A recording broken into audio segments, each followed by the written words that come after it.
ప్రపంచవ్యాప్తంగా మళ్ళీ యుద్ధ భయాలు పెరుగుతున్నాయి. ముఖ్యంగా మిడిల్ ఈస్ట్లో అమెరికా, ఇరాన్ మధ్య ఉద్రిక్త పరిస్థితులు నెలకొనటం వల్ల ఆ ప్రభావం భారత్పై ఎంతవరకు ఉంటుందనే చర్చ పెద్ద ఎత్తున సాగుతోంది.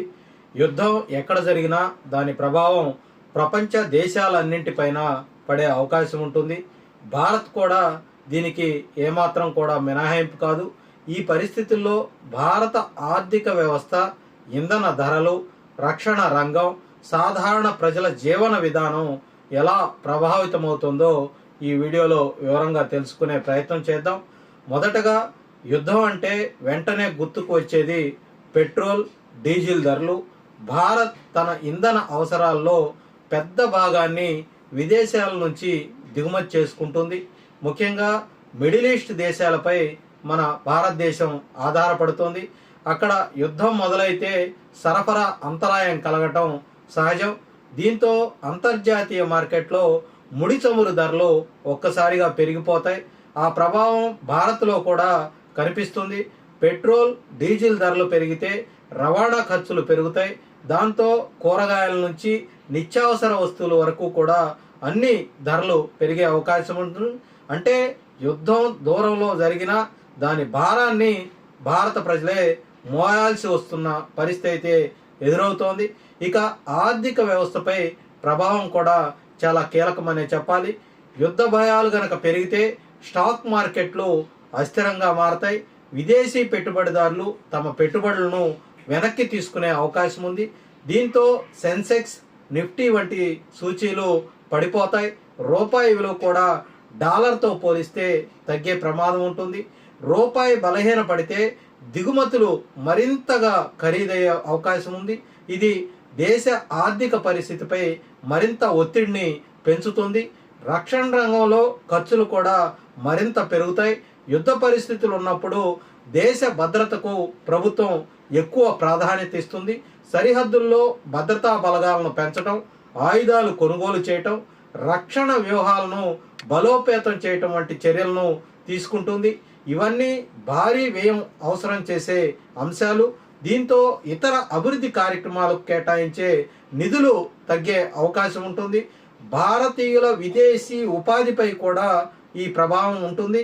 ముఖ్యంగా గల్ఫ్ దేశాల్లో లక్షలాది మంది భారతీయులు అక్కడ పనిచేస్తూ ఉన్నారు. యుద్ధ పరిస్థితులు అక్కడ తీవ్రంగా మారితే వారి భద్రతపై ఆందోళనలు పెరుగుతాయి. అవసరమైతే వారిని స్వదేశానికి తరలించే పరిస్థితి కూడా రావచ్చు. ఇది ప్రభుత్వం కోసం ఒక పెద్ద సవాలుగా మారుతుంది. అదే సమయంలో విదేశీ రిమిటెన్స్లపై కూడా ఈ ప్రభావం పడే అవకాశం ఉంటుంది. వ్యాపార రంగంలో కూడా ఇబ్బందులు తలెత్తుతాయి. అంతర్జాతీయ రవాణా వ్యవస్థలు ప్రభావితమైతే ఎగుమతులు, దిగుమతులు ఆలస్యమయ్యే అవకాశం ఉంటుంది. ముఖ్యంగా సముద్ర మార్గాలు ప్రమాదకరంగా మారితే సరుకు రవాణా ఖర్చులు మరింత పెరుగుతాయి. దీనివల్ల భారత వ్యాపార సంస్థలకు నష్టాలు కూడా వచ్చే అవకాశం ఉంటుంది. చిన్న మధ్య తరహా వ్యాపారాలపై ఇది మరింత భారంగా మారుతుంది. సాంకేతిక రంగం, ఐటీ రంగంపై కూడా పరోక్ష ప్రభావం ఉంటుంది. ప్రపంచ ఆర్థిక పరిస్థితులు దెబ్బతింటే ఐటీ ప్రాజెక్టులు తగ్గే అవకాశం ఉంటుంది. విదేశీ కంపెనీలు ఖర్చులను తగ్గించే ప్రయత్నంలో భారత కంపెనీలకు ఇచ్చే ప్రాజెక్టులను తగ్గించవచ్చు. దీంతో ఉద్యోగ అవకాశాలపై కూడా ప్రభావం పడే ప్రమాదం ఉంటుంది. వ్యవసాయ రంగం విషయానికి వస్తే ఇది భారతదేశంలో కీలకమైనటువంటి రంగం. 70% మంది ఈ రంగం మీదే ఆధారపడి జీవిస్తూ ఉన్నారు. ఇక్కడ ఇంధన ధరలు పెరగటం వల్ల ఎరువులు, రవాణా ఖర్చులు పెరుగుతాయి. దీంతో రైతుల ఖర్చులు కూడా పెరిగే అవకాశం ఉంటుంది. పంటల ధరలు పెరిగినా లాభాలు అంతగా పెరగకపోవచ్చు. వాతావరణ మార్పులు కూడా యుద్ధాల కారణంగా పరోక్షంగా ప్రభావితం అయ్యే అవకాశం ఉంటుంది. సాధారణ ప్రజల జీవన విధానం కూడా మారిపోతుంది. ధరలు పెరగటం, ఉద్యోగ అవకాశాలు తగ్గటం, ఆర్థిక అస్థిరత, కుటుంబ ఖర్చులు పెరుగుతాయి. సేవింగ్స్ కూడా తగ్గే అవకాశం ఉంటుంది. మధ్యతరగతి ప్రజలపై ఈ ప్రభావం అయితే చాలా ఎక్కువగా ఉంటుందని చెప్పుకోవాలి. ఇక రాజకీయంగా కూడా యుద్ధ ప్రభావం ఉంటుంది. ప్రభుత్వం తీసుకునే నిర్ణయాలు, విదేశాంగ విధానం, రక్షణ వ్యూహాలు, ప్రజల్లో భద్రతపై ఆందోళనలు పెరుగుతాయి. మీడియా, రాజకీయ వర్గాల్లో చర్చలు మరింత వేడెక్కే అవకాశం కూడా ఉంటుంది.